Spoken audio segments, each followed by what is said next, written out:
Welcome, welcome. Hey, I already see people popping in. Where are you calling from? Super cool. Um, yeah. All right. And for folks that are just joining, feel free also to pop where you're joining from in the chat. It would be lovely to know. And I think it would be also a good moment maybe to pull out our poll because it's a webinar setup. And honestly, I don't see you. So it would be great for us to also learn a bit more about you, your background. So it would be nice to know, are you actually currently working in learning and development? I mean, as you can see from this little girl, today our topic around balancing out how to juggle R&D priorities and still deliver results. So it would be great to know if you're actually working in R&D, or maybe you say not exactly your role, but you're also working on a lot of learning and training topics. So you should see the poll popped up already. So feel free to respond to that. And we give maybe another minute for more people to join us as well.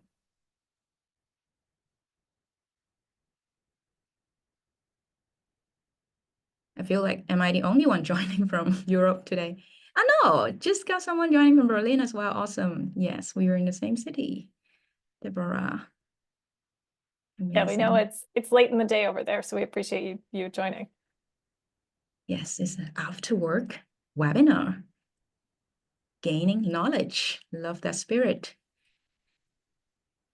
So again, you should be seeing a poll popped up asking you about a bit of what you're doing right now. Is it in learning and development? So it would be helpful to know as we are talking about some R&D strategy and priorities today. And of course, even you're not working in R&D, I guess probably HR related, that would still be super relevant for you, the content today. So would be great to know actually how many of us are joining that are also R&D professional.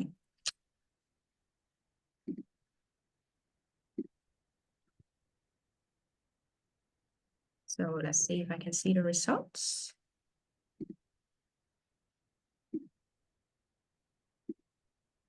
And I see that also a few more people joining.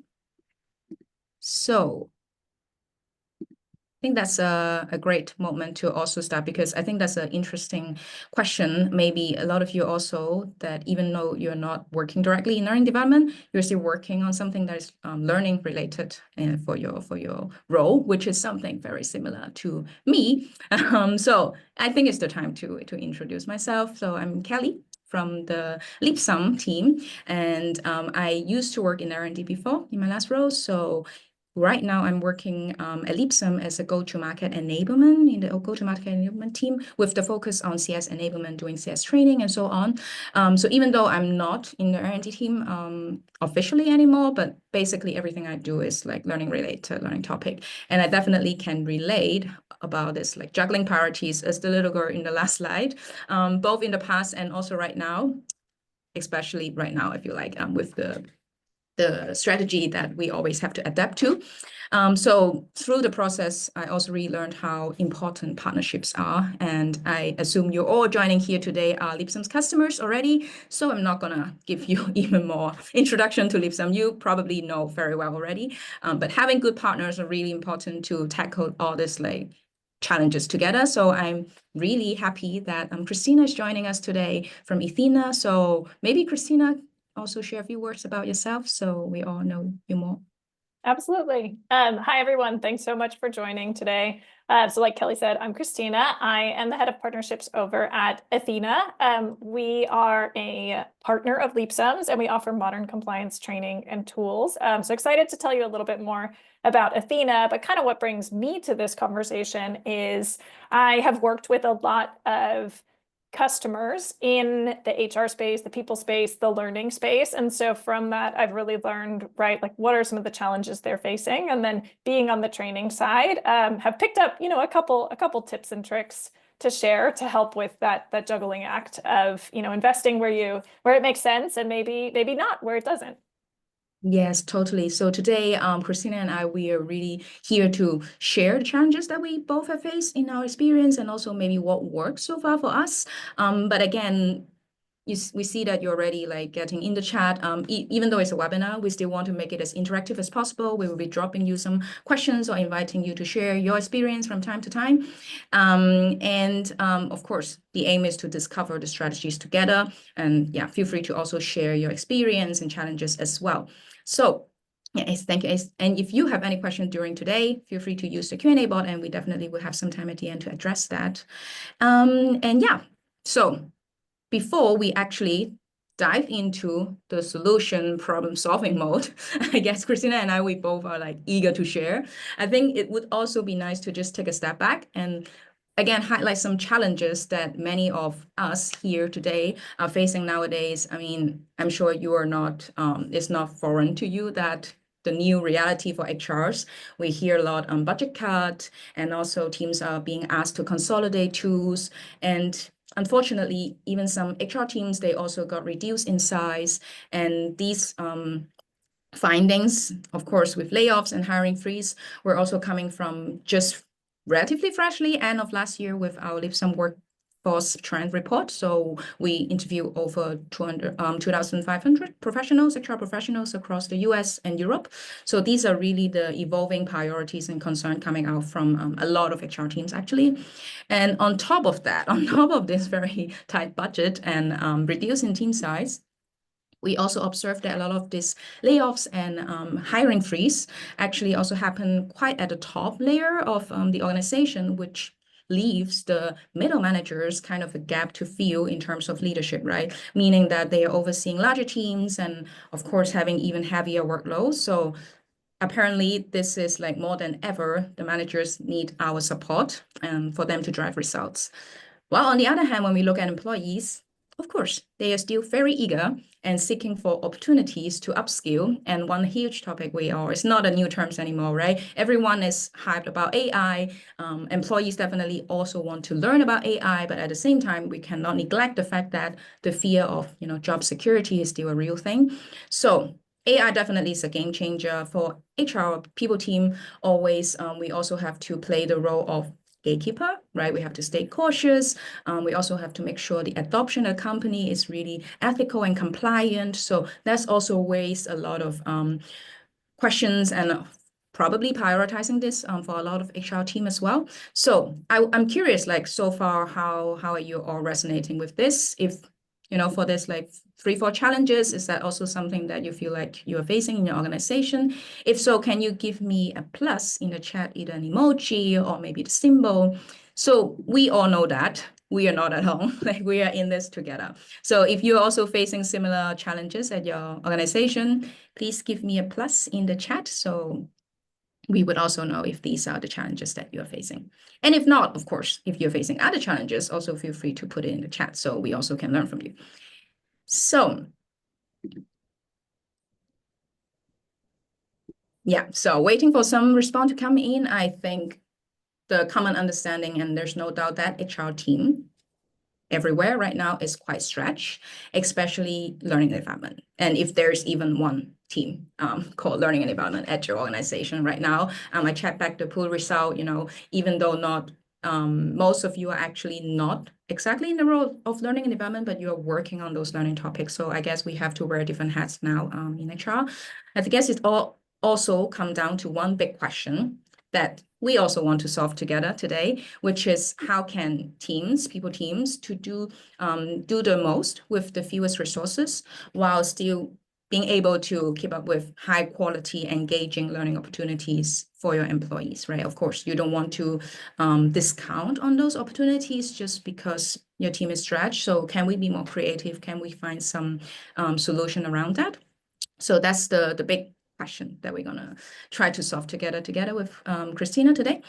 And in order to do that, there are different aspects of that. So we will first quickly look at some key areas that probably we can prioritize to either delegate or find ways to achieve with less resources. Also, again, we don't want to discount on the learning experience or how we can even elevate it with the least resources invested. And streamlining operations, I think that's a hot topic for many teams right now. And as I said earlier, we want to keep it interactive. We want to have this exchange. So please do be active on the chat, but at the same time, using the Q&A bot, we will have some time at the end to answer some questions. So I feel like I've been talking a lot. Christina, would you like to kick it off with us all? Yeah, absolutely. So to get into, right, like how do we start? I think really our first step is to do exactly this, to figure out what exactly are we juggling. I think what can happen so often is that, especially as many of you have said, you know, you're maybe in a role where you're not exclusively focused on L&D, but it comes on your plate. And I think what can often happen is that, you know, you start with your onboarding training and then you realize, you know, XYZ team is coming in and asking for another training. So you add on that one, and then maybe you add on some leadership training. And then all of a sudden you have this training program that has grown and grown and grown and is taking more and more of your time. And so we wanted to kind of actually give you all the space today to take a step back, make that assessment of what are those key areas that are occupying L&D, and then be able to take a critical eye to say, what should we invest in? What should we maybe delegate or outsource? And so we did a little mapping exercise to hopefully facilitate, you know, you all doing something similar in your own work. And the first bucket that we came up with are those non-negotiables. So that's going to be your compliance training. That's kind of my area of focus, as well as onboarding. And so what we see with those is with compliance training, generally speaking, I'm sure you all have experienced this. There's usually some baseline requirements that you have to fulfill there. And so it is a non-negotiable, but that doesn't mean that it has to be painful. It's something that you can do some strategic outsourcing, strategic delegation without losing that quality. And then with onboarding, you know, same thing. Of course, you want to really prioritize that early employee experience. So definitely something that fits into that non-negotiable bucket. Yeah, definitely. And I think the second bucket, we are all very familiar. It's not skills-based development. We talk about it all the time for R&D, right? And it comes down to no matter leadership skill. So you ramp up your leaders, your managers, or more role-based technical skills, functional skills, or even like just in general, non-technical skills, for example, some people skills, and so on. So these are all the skills training or some development program that you might also have been on your plate since a while that you want to tackle as well. And then the last bucket we put in here, which I think is important and often kind of gets missed, is actually like all of the strategy and operations that goes into building an L&D program, right? It's not just about the learning areas. It's also about all of the overhead that, you know, you all often have to manage in order to make those programs work. So two areas that we think there are some, you know, good opportunities to optimize are making that admin and reporting a lot easier, and then figuring out, okay, how do we make sure that we maintain quality and that effective learning experience, even if you might be, you know, reducing an investment in a particular area. Yeah. So as Christina and I said, these are the areas or buckets that we try to map it out. Of course, it's not an exhaustive list, and we're also curious, like, what are other things that maybe is not covered in this matrix that are actually on your plate right now. So what are other priorities that in your day-to-day you feel like you have to be juggling a lot? So it will be great again for you to share maybe just a few keywords in the chat so that we also know maybe there are some other areas that we haven't thought of. Thank you, Nicole. Mental well-being, yes, definitely a hot topic as well. Stress management, especially we talked about, you know, I think the reality that we look at, it doesn't only affect HR team, right? HR is just eventually it's all about people, and that's why if the people are stressed and they are facing all this workload, it would definitely roll off even more to the HR team. Any other ideas from other participants? Demonstrating impact. That's interesting. I guess that's also somehow relating a bit to a good reporting. And of course, reporting is just the data, but how you build a storyline and prove that this there's impact to your leadership is a very important topic. So hopefully this can also, yeah, how to add values. This can also at least to provide you some of the insights that might help you to build up the storyline on top. Mentoring and coaching and job shadowing. Yes, and mentoring and coaching, I think, is an evergreen topic for R&D, which is also one of my favorite topic, by the way. especially when it comes to, leadership coaching and so on. And we would touch on that a little bit today. So I'm happy that someone actually brought that up. So while you are having your response, I'm happy to see the chat that's going. I'm normally less a webinar, but more like interactive session person. But so please keep the chat coming in. And today, I think, Christina, we're going to focus on a few things specifically, right? Yes.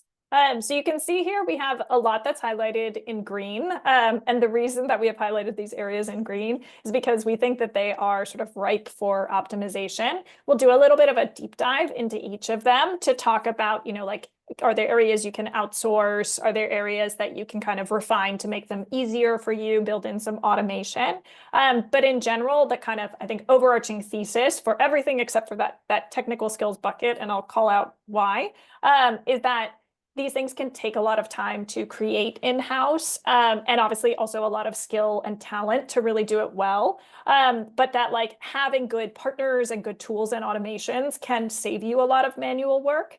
And I'll call out that the reason that we leave technical skills out of this, and I actually think some of, right, like the reference to job shadowing, that might fall into that technical skills budget, or even things like mental well-being, stress management. There's always going to be a subset of your L&D program that you really want to curate, craft, like take a very hands-on approach to. And we want to acknowledge that, right? Like we're not coming in and saying, right, you can outsource everything, you can automate everything.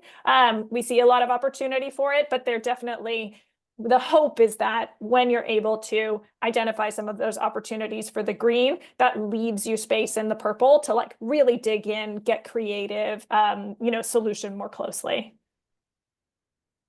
Yeah, 100%. And I think that's the part, that the big question that we raised at the beginning, right? It's not that you're gonna do a very, very little thing, but how to be smart about your resources and what to play around. And that's why we say juggling, like how do you juggle your resources? Also an interesting question. So today we definitely will look into how would that actually look with Ethena and Leapsome. Again, Leapsome, but also with this partnership, probably there are even more potential for you to leverage.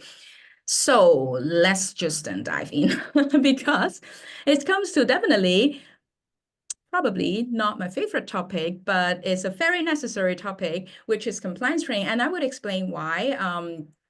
Because when I worked in R&D, I also worked in a health tech company. So it's a very regulated field, right? We all know anything that is health tech, fintech, people have to do infinite, I feel like really dozens of compliance training. And these are the challenges, at least I observed, the questions that I got or I ask myself from time to time as well, right? Do I have to do this? Usually it's really a lot. We're talking about 20 compliance training for one employee in a specific role. And they usually just they get it done. They get it done for the audit, but they don't feel like they really eager to learn the content, right? And then another big question mark is who's going to build this? How can I, as R&D, ensure that the content is like up to date and it covers the most important topics? And usually then we work with the SME, right? We work with InfoSec, legal, maybe even we pay some external auditor to develop some training for us, but then it can get very expensive. And sometimes we're thinking, can R&D do this? Or the leadership is asking you to do this, but you're like, I don't have the expertise. So this is also like a tricky thing.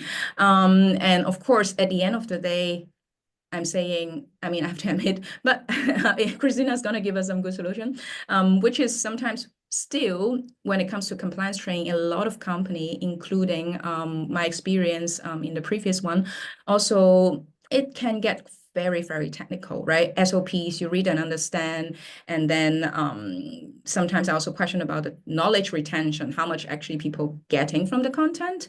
And what I somehow really want to prevent or avoid situation is it also somehow discount the overall impression of the training programs that your R&D team is providing, because they just got a bit overflooded with the more technical compliance training side of things. So I don't know if you share the similar challenges with me. Again, if you do, please put the plus in the chat. But yeah, Christina, that's the real life challenge that I had. Any solution from your side? Yeah, I don't have, panacea perfect answers, but I do have some tips that can help. I think you're right? The question is like, do I have to do this? Probably everyone on this webinar knows like, in many cases, yes. Right. You might have legal requirements to train on harassment. You might have data privacy requirements to train on GDPR. Those aren't going away, but there are plenty of options to make that experience, I think, more employee friendly, and actually to bring employees into that knowledge and awareness. Something that we find is often really helpful is even just in your communications about training, or maybe when you're building a learning path, to explain to employees, right? Like level with them, this is a requirement, or this helps us with risk mitigation. That can actually go a long way with, right? You're still going to expect that some people are going to submit those tickets. Do I have to do this? Are you sure? It's so much training. But you can help cut down on that by giving a little bit of context up front. And we see that our customers who do that really reduce those complaints coming in, because maybe if the team doesn't love doing the training, at least they know that they have to, and also why it's happening.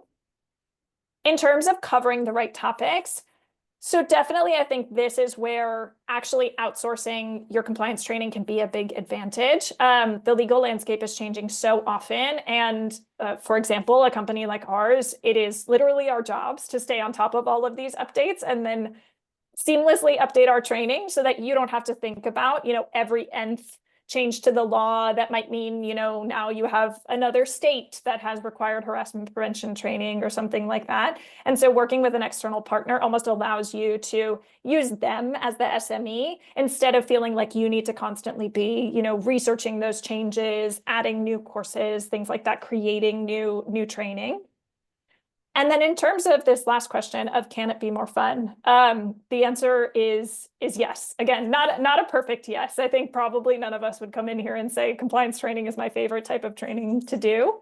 But something we've really tried to do at Ethena is to make training as human as possible, right? Like I think that there's a balance you have to strike with compliance training where, because it's about the law, you do have to convey what is that legal information. But something that we really try to do is also take sort of the practical side of it, right? Like in my workplace, I'm not necessarily always encountering, for example, illegal harassment, but I might encounter some tricky situations. And how do I navigate those gray area scenarios? That can also make the training feel a little bit more grounded, a little bit more real for people. And then, of course, using different media styles, using different, video, audio, meeting learners where they are can also really help as well.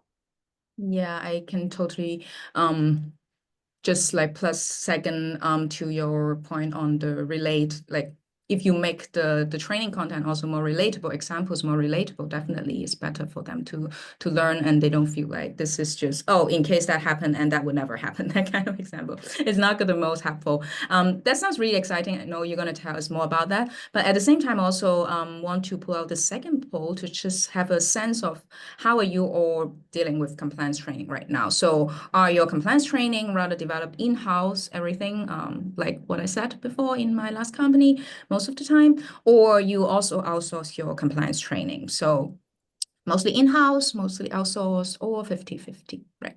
So take the time to answer the poll. While I would say we can also at the same time hear from Christina, what are the exciting things that Ethena is doing different from a lot of providers, right?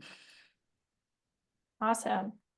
Yeah, so to tell you a little bit about our approach to training, and I think just backing up a little bit to say that Ethena is available through Leapsome Learn. And so all of what I'm talking about with these courses are, available to you. You can talk with your CSM about them. But what we really try to do with our compliance training is just make it easy and effective. Again, we know that this is not where you want to be spending your time. You have much more strategic initiatives to be thinking about. And so you can kind of lean on us as a partner to make sure, first and foremost, you'll see on the left, right? You want to be compliant. Like, I know that that's like baseline. You need to check that box. And so we work with in-house external legal experts to make sure that's covered. Also, our courses will automatically update whenever we update them. So you're not dealing with, download a new file, upload a new file, all of that. We also really try to focus on engaging content, like I said before. you cover the law, but it's also important to make things practical and applicable to your team. And then last but not least, I think this is true both of Leapsome and Ethena, that like those little things go a long way to making an employee-friendly experience. So we've tried to build in experiences like auto-saving progress so people don't get kicked out of training and have to start their 3-hour training all over again. You know, making sure that training's really aligned to time requirements when time requirements exist. And then obviously really partnering seamlessly with Leapsome so that it's just an integrated experience for you and your employees to take the training.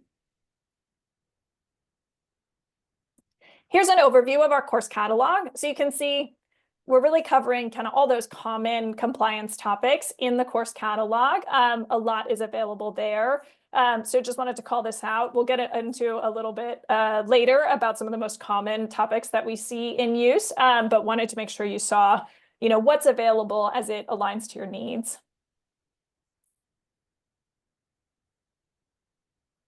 Yeah, I And think then, oh yeah, Kelly, go ahead. sorry, just like I just want to really endorse like when you were talking about all this different approaches Ethena is doing, because at Leapsome internally for our employees, we are also doing our compliance training with Ethena's training. So I can definitely echo like when you're saying that's try to make it fun and multimedia and everything. I have to say it's the most, no, not one of, it's definitely the most engaging and fun compliance training that I've ever done. So yeah, I can totally second that. We're excited to hear it. We really try because, again, we know you want to spend your employees' time well. And so something that you don't necessarily see on this slide, but is true, is that we take learner feedback really seriously. So when you as an admin or your learners give us feedback, we adjust our training based on that. And that's, you know, I think what leads to such high ratings for the training. Yeah.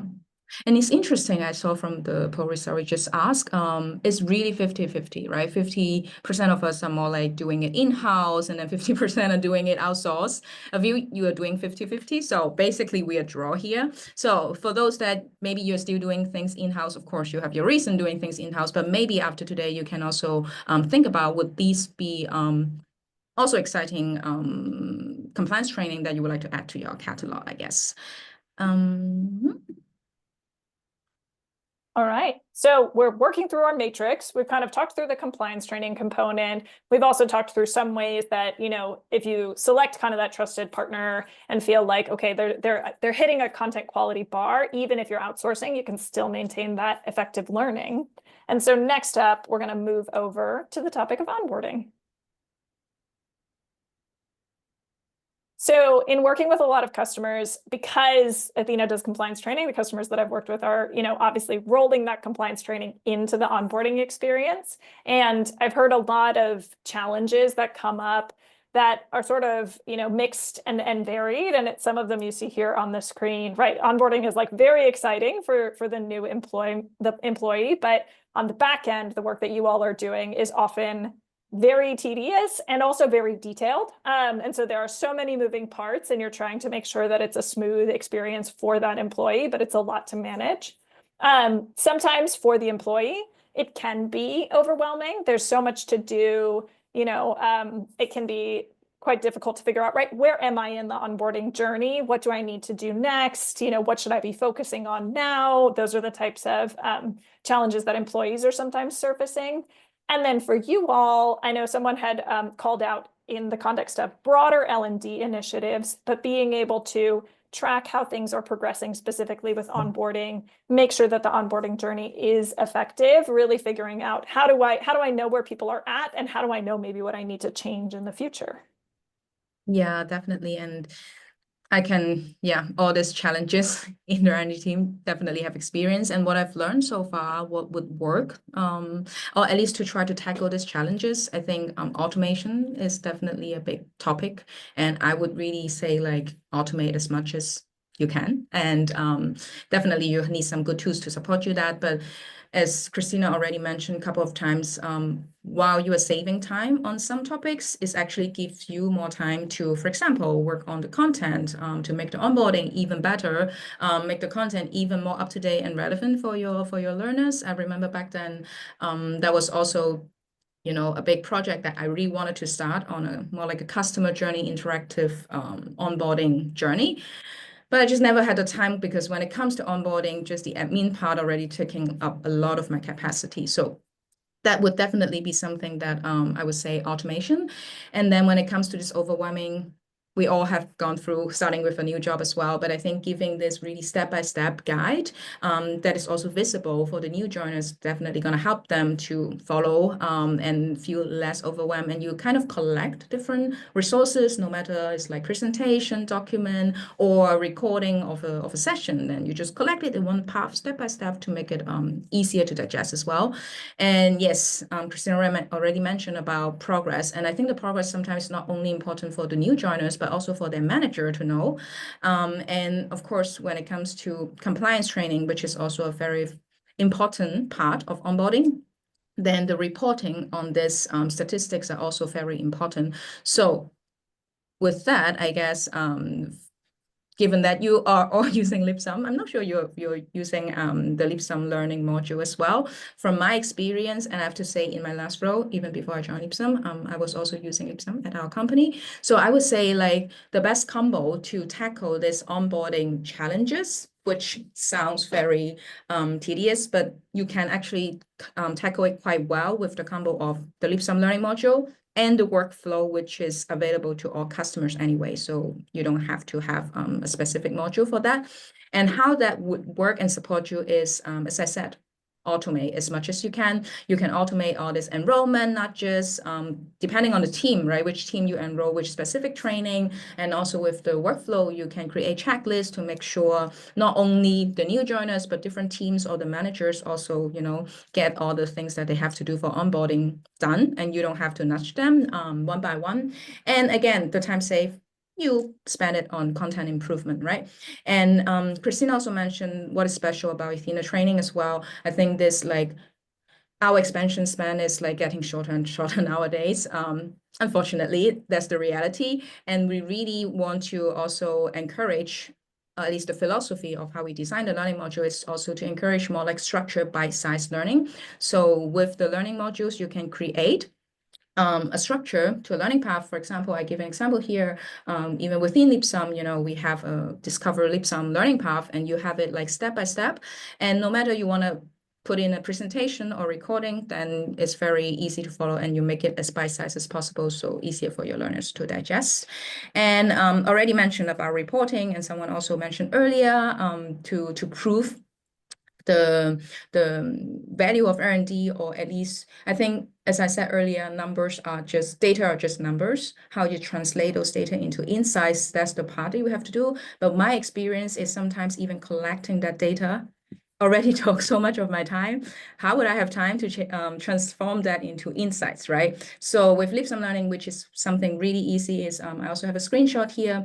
You can see that for each learning path, you have a very, very clear overview of some statistic, and super easy for managers. Also, sometimes, you know, they ask, oh, you know, Peter, has he finished this part? I want to give him some special assignment, but he has to finish this first.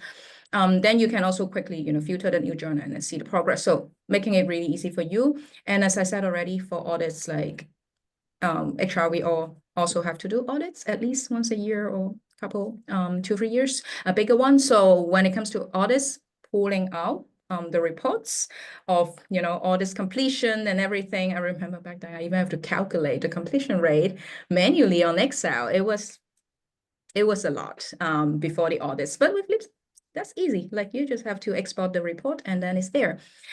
So as we already mentioned, the compliance training is really an important area or a topic for onboarding as well, because you have to make sure from the day they start, they are already knowing what is compliant for a specific industry. So I'm curious, Christina, from your experience, what are the top 3 compliance training for, you know, mainly for onboarding purposes? Yeah, definitely. I would say the top one that we see is really going to be that harassment prevention, in part because there are so many legal requirements, but also in part, and I think, you know, we all share this, right? We want to sort of set that baseline of what does respectful behavior look like in the workplace? So even if there's not, a specific requirement to do it, it kind of makes sense to do across the board and can set, a really nice tone to start an employee experience. The other one that I have bolded here is going to be cybersecurity awareness. Obviously, if you have totally an unwired workforce, maybe not. But I think today most companies at least have some folks who are behind a computer, and cybersecurity is just so crucial to make sure that folks are not password sharing, they're not susceptible to phishing attempts, things like that. The third one is usually a little bit of a toss-up. So Kelly, I know you called out that you were in the health tech space. That obviously HIPAA is going to be a big an important component there. If anyone's clinical, it might be things like bloodborne pathogens, PPE, all of that good stuff. Whereas for another organization, maybe if they're in finance, it might look like anti-money laundering or insider trading, something like that. But you'll actually see the third one that I bolded here kind of aligns to what we talked about at the beginning, which is that increasingly we're seeing a lot of interest in AI in the workplace. Again, the idea here being that employees come into a new role, they're eager to use AI, but they also, maybe are concerned, right? How should I be using it? What should I be, concerned about? How should I be thinking about things like bias or intellectual property, things like that? And so being able to kind of like capture their attention when you have it in that onboarding moment and let them know, right? These are the systems we use. Don't put, personal customer data into ChatGPT. Kind of level setting on those baseline ideas can be really helpful to do early in that employee journey, so that you're not dealing with like maybe the fallout of some issues later on. So that one is a little bit of an emerging trend that we're seeing. Well, definitely. And I think that's, I remember chatting with my network in R&D, I would say maybe May last year, when this whole AI kind of taking over the whole workplace. And we were also talking like, we definitely need to train people, but yeah, we probably need to develop some training as soon as possible before everyone is like already starting using it. But for an R&D person to just suddenly have that depth of knowledge to come up with a training, it was quite challenging. I heard from my network as well. So it's great to see that there's already off-the-shelf programs that company can implement immediately, and yeah, ideally also in a fun way like Ethena. That's great. Absolutely. All right, so we're moving through our matrix. We've now covered as well the onboarding topic, as well as that admin and reporting side. And so now we're moving over to leadership training, and I'm going to turn it over to you, Kelly. Yes, definitely my favorite topic when it comes to leadership training. And yeah, I was also there. I was also very ambitious, and I thought I could do it all in-house, leadership training. But I really have learned hard along the way. It might not be the best idea to do everything in-house, especially given that you're in a startup, scale up with limited resources.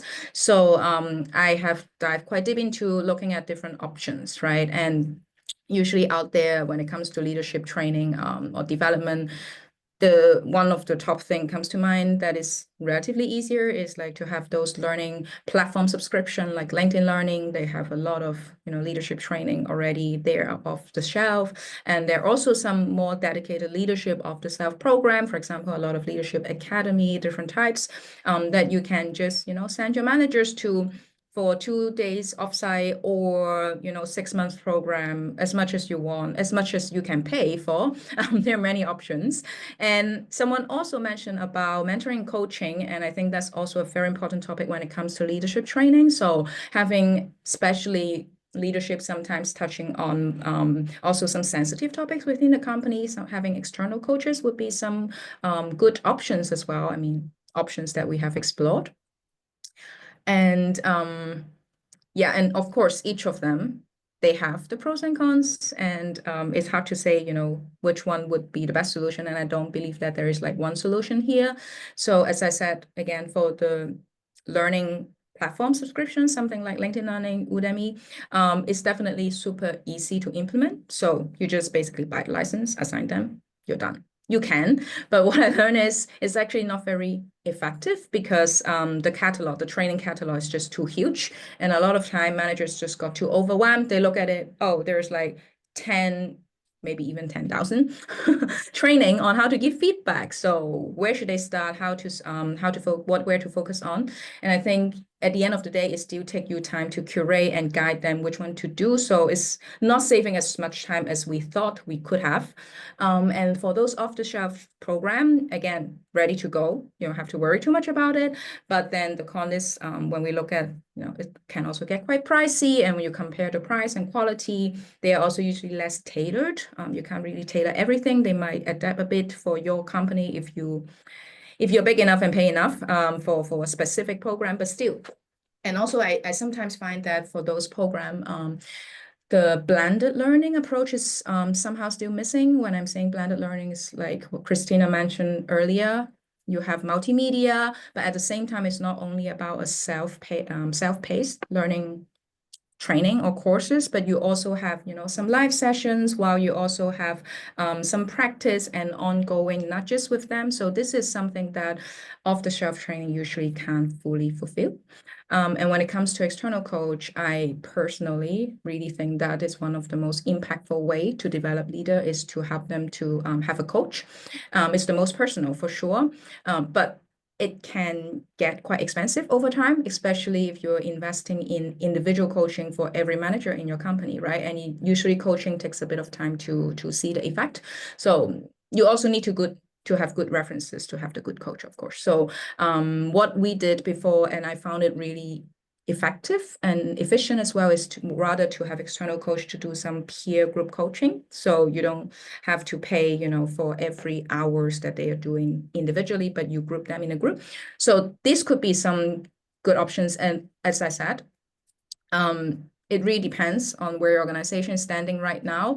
And usually it's a combination of many things to make the leadership training most effective from my perspective. But even for companies that are smaller, you don't have the resources. We talk about budget cut. Like, I don't think a lot of company would just spend, 100,000 now a year on off-the-shelf programs. So where we can actually start small with the least resources, but still create the most impact.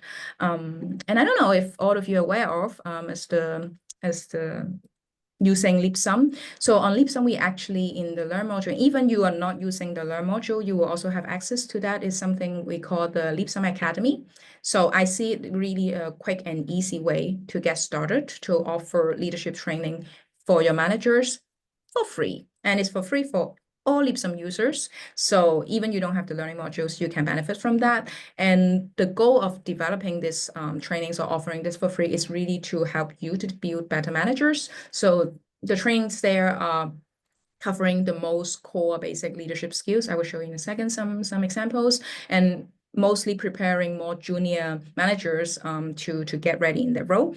And I already mentioned earlier, micro learning is very important. So most paths, they also won't take more than 30 minutes to finish, compared to a lot of like leadership training on a topic. They usually take like hours, or at least 1 or 2 hours. So we try to make it as interactive as possible as well. And I already mentioned that it's for free. And why is it for free? It's not just that, it's simple training. No, we put a lot of time to develop those content actually. But again, we really want to help you also to invest your resources and focus onto something that could matter more. For example, to hire an external coach, to have 1 day offsite for your leadership team, that might also be very important and enrich the leadership development program, right? So if you can get this simple to start thing for free on Leapsome, then you can reinvest or allocate your resources to something that can make a bigger impact as well.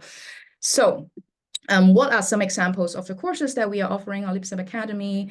As I said, really core and basic skills to be effective manager. For example, mastering meetings, how to set goals, very important, how to give feedback.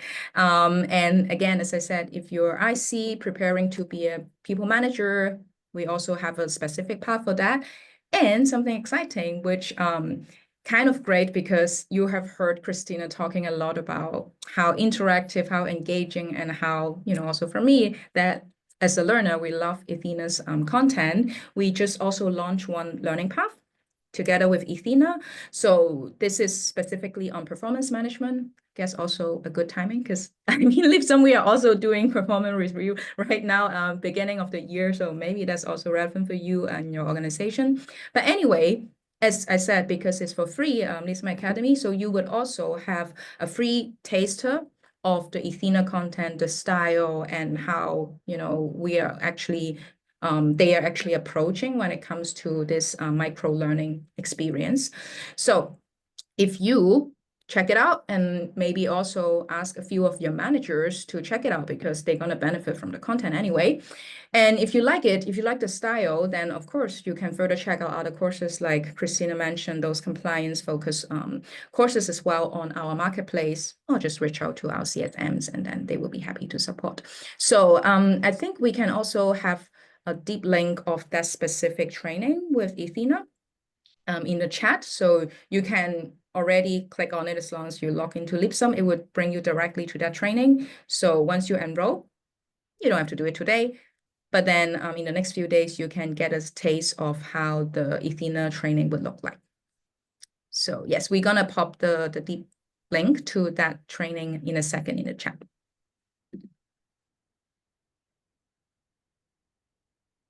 All right. So we've sort of come to the end of our matrix. So just to kind of sum up what we would advocate for y'all to do, hopefully with a little bit of lift from this webinar, is kind of just like take a beat, look at your learning program, take a step back, try to summarize, right? What are the main buckets? Frankly, like even at the highest level, where do you want to be investing more? Where do you actually maybe think it's strategically the moment to invest less? Knowing that you can kind of, you know, back off a time investment by outsourcing, by delegating, by finding different partners. There are opportunities kind of across that matrix for you to be able to do that. So hopefully, you know, if you kind of do this sort of mapping exercise for yourselves, you'll be able to find those opportunities, give yourselves a little more time back, maybe automate some manual tasks you're doing today, and then have some more time for, again, more of that creative strategic work. Yeah, and I think the topics is also many other topics that you mentioned in the chat. There's like infinite thing we can discuss today, but just want to kind of wrap it up with this juggling motion. On the first slide, you know, just hardly we can do it, but I believe we believe that together with a good partner, so giving Leapsome, Ethena, and also with you, of course, you are at the center of this. You definitely can do more with less, and we can juggle all these different topics together. And again, you can test out the performance management training of Ethena. Let me also quickly pop it in the chat, maybe, so that you can have a feeling of it. 1 second.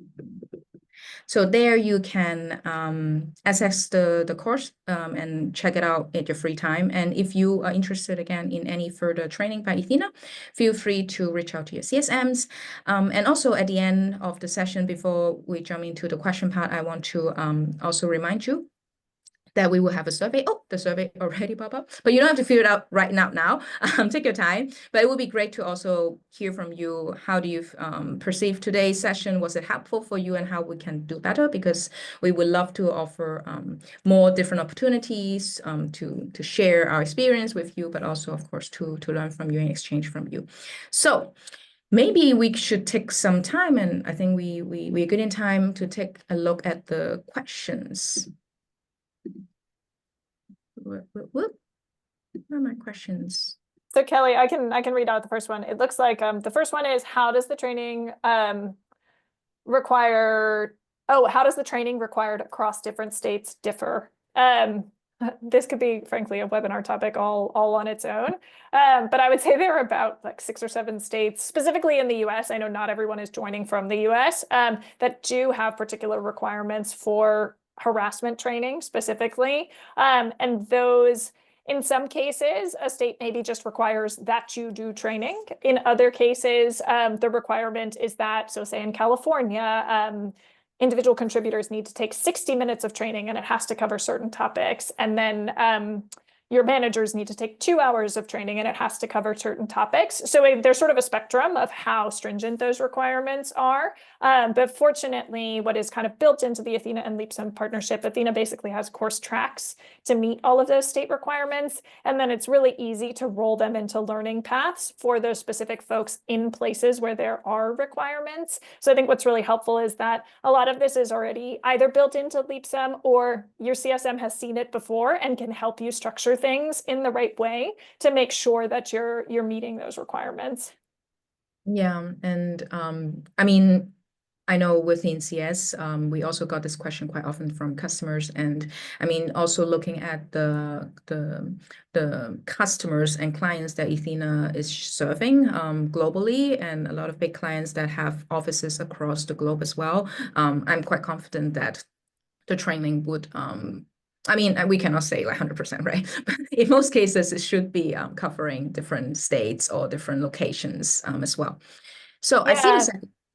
Oh, I was just to add a couple of specific international tracks. So we have a global version of the training, and a couple specific international tracks that we have are India, because there's the POSH law requirement there, Japan and power harassment, and then coverage for UK, working on Australia. So lots there. And same thing, right? If you ever have any specific questions, you can always ask your CSM, who will work with us to make sure that we sort of get you the answer, but do have pretty good global coverage there. Awesome. So I see the next question is more relating to onboarding specifically. So what should I be most mindful of during onboarding, especially in relations to compliance legal requirements? Yeah, it's a good question. I think something to think about is like, think about what are the specific legal requirements that apply to you. And then I would almost sort of build your onboarding in a way that tries to almost like space out meeting them. So some of those harassment prevention requirements that are state-based in the US, for some of them, some of the states do require that you train your employees within a certain time frame. So sometimes it's like within 6 months of hire, within 3 months of hire, things like that. So obviously you want to align to those very stringent legal requirements. But then for cybersecurity, right? Cybersecurity training might be because you have a SOC 2 audit coming up. So you might want to work with your security team to say, if we do our cyber training for new hires in week 2 or week 3, is that going to cause us a problem with our audit? So I would kind of also think about those cross-functional stakeholders who might sort of have a stake in the game when it comes to your compliance requirements. But I actually think what is helpful is once you list all of that out and figure out, okay, what is all of our compliance training? What are all of those legal requirements? It almost empowers you to space things out a little bit more. I think sometimes it can be nice to put it all in week 1. Sometimes that can be overwhelming for employees. But yeah, I would advocate like list out all your requirements, map them out, and then see if you can kind of build those learning paths to space things out, as long as it's not causing you to not meet a requirement or like compromising an audit or something like that. Yeah, definitely a training matrix. But I guess if you already have those requirements, and if you're not like in a very regulated area, it's actually not that hard to set it up. Just have to get it done kind of once. And I think the spacing is so important. I also remember got a lot of feedback sometimes, you know, with a lot of compliance training coming in the first week. You get excited, you want to know more about a new job, new company, and then all this compliance training. So I would totally second like spacing it out. And I think with Leapsome, it makes it really easy because you can basically, okay, set this training that assigned to new joiners that maybe 3 weeks after they join, or 2 weeks, or you can even do days, like 5 days after they join, 15 days after they join. So you don't have to worry about, okay, when should I, you know, oh, I should assign this training to someone now. No, it's going to be all automated.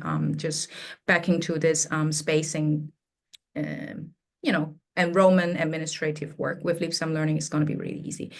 I also saw Ariana's question. I can't reply to that directly, but it's about the Ethena. I guess you're asking about the Ethena training. Are those only available to that have the learning module subscription? Is it correct?